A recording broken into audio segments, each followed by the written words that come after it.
the headline dropped. The industry froze. And just like that, the entertainment world had a new obsession. Kim Soo-hyun's shocking duty to dignity battle. Welcome to Starscope Report. I'm Jordan. And I'm Jamie. We uncover Hollywood drama, music industry shakeups, and viral influencer scandals. From red carpet surprises to social media controversies, we dive deep into the stories behind the fame. And today we're jumping straight into a story that is, well, it's honestly rewriting the rules of celebrity contracts. We are talking about the massive lawsuit facing Korean superstar Kim Soo-hyun. And this isn't just some standard dispute. No, not at all. This is a high-stakes legal war centered on a single, powerful clause in his contract that most of us never even think about. The duty to maintain dignity. Exactly. And when you actually look at the court filings and the media reports, you realize this one little clause has triggered financial claims of, what, over 10 billion won? That's about $7.5 million US, all hanging on allegations. It's mind-blowing. So our mission today is to really get into these sources and figure out what is this dignity clause, really, and how can just whispers and rumors lead to such a massive financial hit? Okay, so let's start with the immediate flashpoint.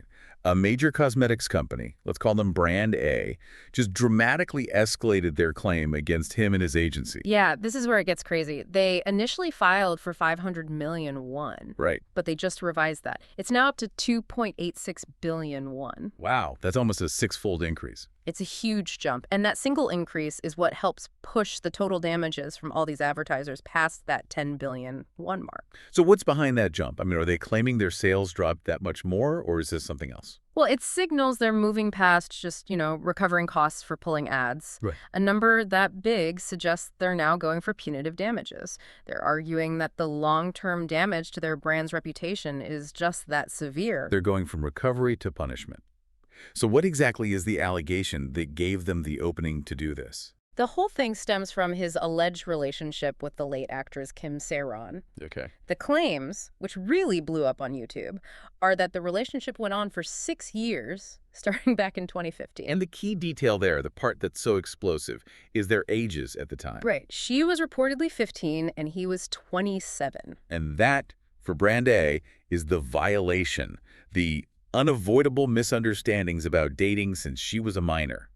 They're saying public trust just collapsed. And their brand image suffered right along with it. In their eyes, that is a direct breach of his duty to them. Now, his defense team, they're denying everything about a relationship with a minor. Yeah. But they also have this really interesting legal angle, as sort of a time-based argument. The temporal argument, yeah. It's pretty clever. Explain that. They're basically saying, look, this alleged relationship started in 2015.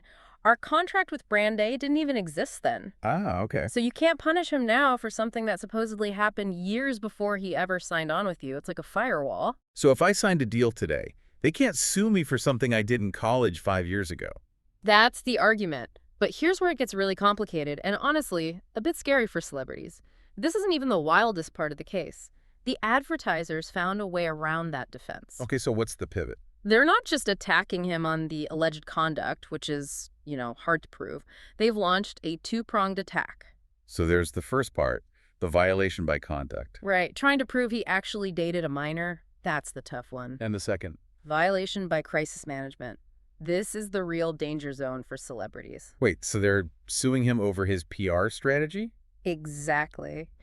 The court filings are arguing that the way his agency, Gold Medalist, handled the whole scandal, the initial denials, the supposedly inconsistent statements, that was a breach of contract in itself. Wow. So it's not about what he did, but about how his team talked about what he allegedly did. Yes. They're saying he owed a duty of, transparent communication to his brand partners during the crisis, and by failing to manage the story well, they broke the trust. They broke the contract. That's a catch-22, though. A celebrity's always told to stay quiet or give vague answers to protect themselves legally. I know. But this lawsuit is basically saying your obligation to the brand's image comes first. If you don't communicate in a way that satisfies them, it could cost you billions. And if you're finding this deep dive fascinating, make sure you hit that subscribe button because we've got stories like this every week. This brings us to the biggest question then. Yeah. With all these billion-won claims flying around, What does a brand actually have to show a judge? Well, this is where the courts are stepping in and being very cautious. They're not just letting brands run wild. Okay, so there's a check on this. A huge one.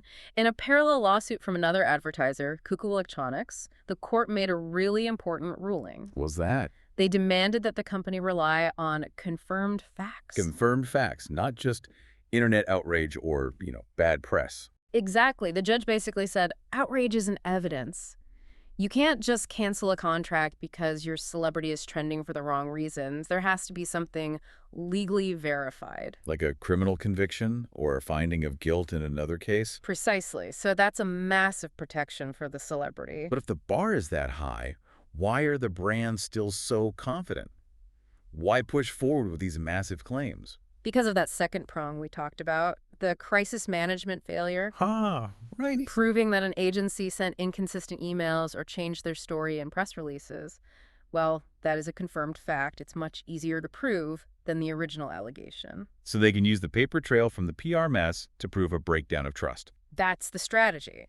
And while this legal fight is happening, the financial pain for Kim Soo-hyun is already very real. We're not just talking about potential losses. No, we saw some companies make a very aggressive move. Yeah, companies like Classy successfully requested a temporary seizure of his personal assets. His apartment, right, a Galleria for it. Correct. The court froze it. A property worth about $3 billion won, just locked up as collateral while the lawsuits play out. That sends a message to the entire industry, doesn't it? These clauses aren't just boilerplate text anymore. Not at all. They're now actively enforceable financial weapons, and the fallout doesn't stop in the courtroom. His entire career it's been hit hard. The damage has been swift. We saw the luxury brand Prada and its collaboration with him. CJ Foodville, a big food company, also ended their contract, citing the scandal. But the biggest sign of just how nervous the market is has to be what happened with his Disney Plus show. Oh, yeah.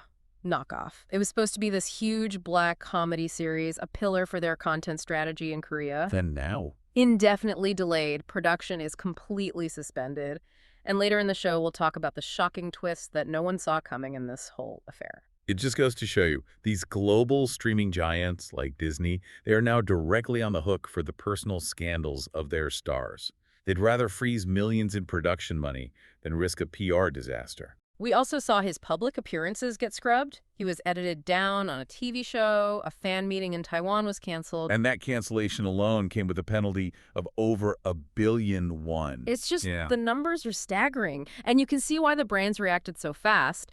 Media intelligence reports tracked 500,000 mentions of him worldwide right after this broke. What was the sentiment like? It was brutal, only 0.8% positive. And 42.5% negative. You had netizens actively campaigning to boycott brands associated with him. So it feels like the brands had no choice but to cut and run. But some experts are actually saying that might be the wrong move. It's a fascinating dilemma, right? Yeah. Some marketing experts are advising brands not to cut ties so quickly, to wait for the facts. What's the thinking there? The argument is that if the celebrity is eventually proven innocent, the brand that stood by them through the storm could see a massive surge in brand loyalty and love. It's sort of a way to push back against cancel culture. So it's a huge gamble. Yeah. You either play it safe and distance yourself, or you bet on the celebrity's innocence for a potentially huge long-term reward. And this case is the ultimate test of that. Is he responsible for the alleged misconduct, or did his agency just fail at PR 101? So let's bring it all together. Yeah. What does the outcome of this massive legal battle really mean for the future? I mean, it's going to completely redefine the power of that duty to maintain dignity clause. If brand A wins by proving a breakdown of trust based on the PR failure, And not the underlying conduct itself. it just lowers the bar for punishing celebrities dramatically. The standard for breaking a contract would shift from, did you do something wrong, to, did you manage the public perception of it correctly? Yes. Your agency's communication strategy suddenly becomes a massive financial liability right alongside your personal behavior. It forces agencies to prioritize corporate optics, maybe even over the privacy or legal defense of their own talent. A total shift in the balance of power. So this deep dive really shows that in our age of instant information, a celebrity's biggest risk might not be their private actions anymore. It's their agency's communication plan. A PR failure could literally be as costly as a criminal conviction. If you're enjoying these twists, don't forget to subscribe so you never miss a deep dive. It really forces us to end with a provocative thought for you to consider. If a company can successfully sue a celebrity for billions, not for what they did, but because their management team failed to maintain a perfect, transparent public image during a scandal, Hmm. will future endorsement contracts basically force actors and idols to give up their right to privacy, all for the sake of mandatory PR compliance?